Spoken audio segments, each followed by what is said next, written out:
Assalamualaikum warahmatullahi wabarakatuh. Berjumpa lagi dengan saya Kokom Kusmana. Dalam kesempatan ini saya akan membuat video tentang materi pembelajaran mata pelajaran ekonomi kelas 10. Dalam hal ini materi yang ditampilkan adalah penawaran. Baik, kita kenali dulu apa itu penawaran.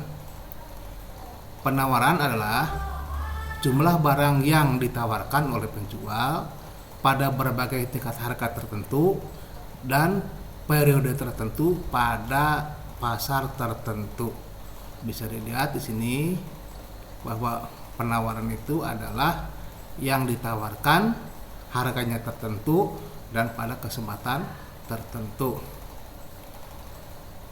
Untuk lebih jelasnya mengenai materi ini, karena untuk membahas mengenai penawaran ini ada beberapa faktor yang mempengaruhinya. Yang mempengaruhi penawaran diantaranya satu adalah tingkat harga, yang kedua harga input, yang ketiga teknologi, yang keempat harga barang lain, yang kelima perkiraan harga, dan yang keenam jumlah penjual untuk barang yang sama. Berikutnya, dari penjelasan yang tadi sudah sampaikan, perlu diketahui bahwa dalam melaksanakan kegiatan tersebut tentunya ada aturan, ada hukumnya. Dalam hal ini dikenal dengan hukum penawaran. Hukum penawaran berbunyi sebagai berikut. Apabila harga suatu barang naik, maka penawaran barang tersebut akan naik juga, dan apabila harga barang tersebut turun, maka jumlah penawaran barang tersebut akan turun. Nah, hal tersebut akan berlaku bila faktor-faktor lainnya dianggap tetap atau ceteris paribus. Jadi sekali lagi, kondisi tersebut akan berlaku bila faktor-faktor lain bersifat tetap atau ceteris paribus. Nah, kita lanjut. Dicontohkan di sini ada harga suatu barang dan jumlah barang yang ditawarkan. Dalam hal ini adalah penawaran terhadap satu barang tersebut adalah duren. Contoh ke satu, ketika harga 1.000, jumlah yang ditawarkan adalah 10. Yang kedua, jika harga 2.000 yang ditawarkan 20. Jika harga 3.000 yang ditawarkan 30. Jika harga 3.500, jumlah yang ditawarkan 35. Dan jika harga 4.000, jumlah yang ditawarkan 40.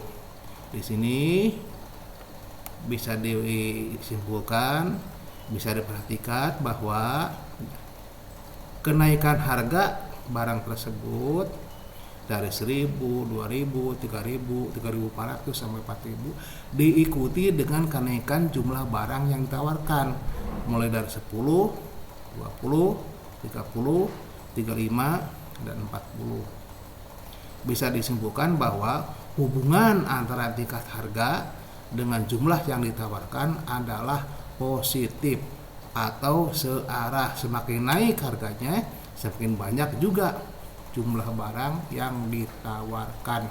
Ini berbanding terbalik dengan penawaran, dengan permintaan yang sudah dibahas sebelumnya, di mana di fungsi permintaan itu hubungannya terbalik atau negatif.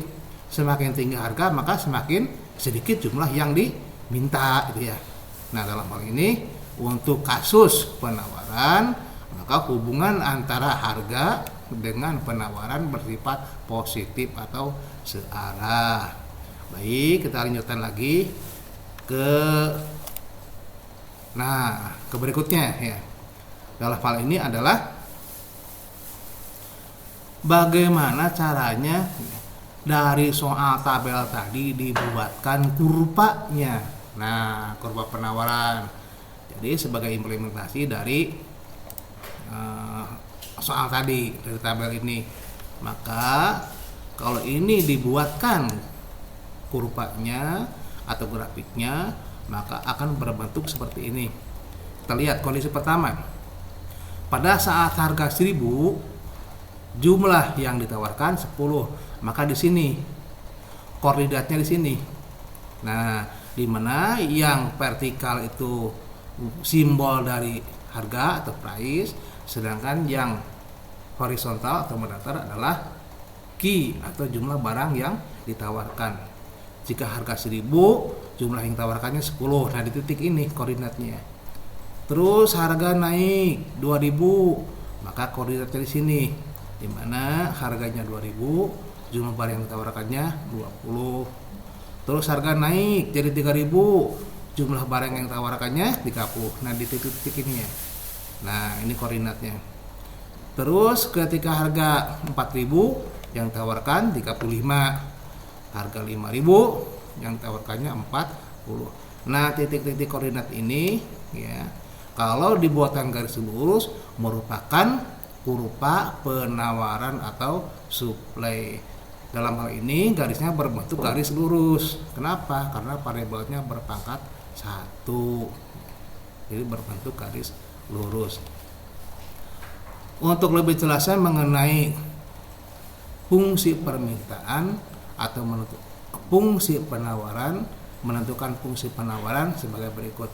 Nah, ini rumusnya. Itu Q dikurangi Q1 per Q2 kurangi Q1 sama dengan P dikurangi P1 per P2 kurang P1. Contoh, pada saat harga barang X Rp5, yang ditawarkan adalah 5 unit. Sedangkan harga tersebut menjadi 15, jumlah barang yang ditawarkannya adalah 55 unit. Nah, dari contoh ini kalau dibuatkan fungsi permintaannya sebagai berikut. Nah, jangan lupa rumusnya dulu nih. Dimana rumusnya sudah jelaskan tadi, Q kurang Q1 per Q2 kurang Q1 sama dengan P kurang P1 per P2 kurang P1. Tinggal masukkan saja ya. Masukkan nilai-nilai di sini, di mana P1 adalah harga barang semula, sedangkan P2 adalah harga barang setelah adanya kenaikan ya. Untuk Q jumlah barang awal, sedangkan kedua adalah jumlah barang setelah adanya kenaikan harga. Nah, contoh Q kurang Q1. Q1 nya kan sekarang, yaitu pada saat jumlah barang sebelum ada kenaikan, yaitu 5. Maka ya, Q kurang Q1 ini ya, jadi Q kurang 15 Q-nya ya. Oke. Terus Q2 per Q2 kurang Q1. Q2 nya berapa? Q2 nya ternyata barang yang ditawarkan itu adalah 55. Jadi 55 dikurangi 15. Oke. Sekarang P kurang P1. P kurang P1. P1 adalah harga awal, harga semula, yaitu sebesar 5. Yaitu P kurang 5 per P2 kurang P1. P2 nya sekarang adalah 15, maaf, bukan 55 tapi 15, yaitu berarti 15 dikurang 5, sehingga ya, aplikasi atau implementasi dari rumus tadi adalah Q kurang 15 per 55 kurang 15 sama dengan P kurang 5 per 15 kurang 5. Disederhanakan ya, dari tadi itu yang kondisi tadi itu disederhanakan dulu, karena ini 55 kurang 15 kurang 5 kan bisa disederhanakan ya. Jadi Q kurang 15 per 55 kurang 15 berapa sekarang? 40 ya. Terus P dikurangi P1 per 15 kurang 5. 15 kurang 5 itu sederhanakan jadi 10.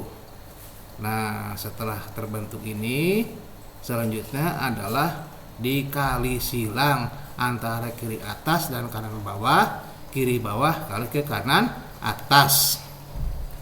Maka dari kondisi ini ya, kita lanjut. Jadi yang mana dulu yang di ruas kiri? Apakah Q dulu atau P dulu? Tergantung kebutuhan ya. Nah, biasanya kalau fungsi itu di ruas kirinya adalah Q. Karena Q dipengaruhi oleh P, oleh harga. Jadi nilai Q ini adalah dipengaruhi oleh P. Yang variabel independennya, variabel bebasnya adalah P tentunya. Jadi Q ini dipengaruhi oleh P. Nah, berarti Q dulu ya. Q kurang 15 dikali 10. Nah, ini dikalikan. Ini dikali ini. Q kali 10, 10 Q ya. Negatif 15 kali 10, negatif 50. Sudah ya, kiri atas ke kanan bawah. Berikutnya yang kiri bawah ke kanan atas. Nah, ini 50 dikali P, 50 P ya. 50 dikali negatif 5, negatif 50. Jadi 10 Q dikurangi 50 sama dengan 50 P dikurangi 250. Sehingga diperoleh, sederhanakan lagi, ini 10 Q dikurang 5 sama dengan 100 dikurang 20. Nah, sederhanakan lagi bahwa variabel Q di ruas kiri. Nah, berarti ini yang 50 pindah ke ruas kanan ya. Jadi 10 Q sama dengan, nah, di ruas kiri nih ya. Nah, sedangkan yang di kanan ini namanya ruas kanan. Nah, yang konstanta di sini pindahkan ke sebelah kanan. Jadi tinggal 50 Q ya, 500 Q dikurangi 20 P. Nah, di sini dari perhitungan tadi, dari perkalian tadi diperoleh 10 Q sama dengan 500 dikurangi 20 P. Sehingga supaya Q-nya 1, maka semuanya dibagi 10. 10 Q dikurang 10 Q. 500 kurang 10 bukan dikurang, 500 dibagi 10, 50, terus 2 negatif 20 P dibagi 10 yaitu negatif 2. Sehingga fungsi penawarannya adalah Q sama dengan 50 dikurangi 2 P. Itu barangkali penjelasan yang bisa saya sampaikan mengenai fungsi penawaran dan bagaimana implementasinya menjadikan fungsi penawaran. Mudah-mudahan materi ini bermanfaat, khususnya bagi anak-anak yang mempelajari materi ini, khususnya mata pelajaran ekonomi. Materinya adalah permintaan dan penawaran. Assalamualaikum warahmatullahi wabarakatuh.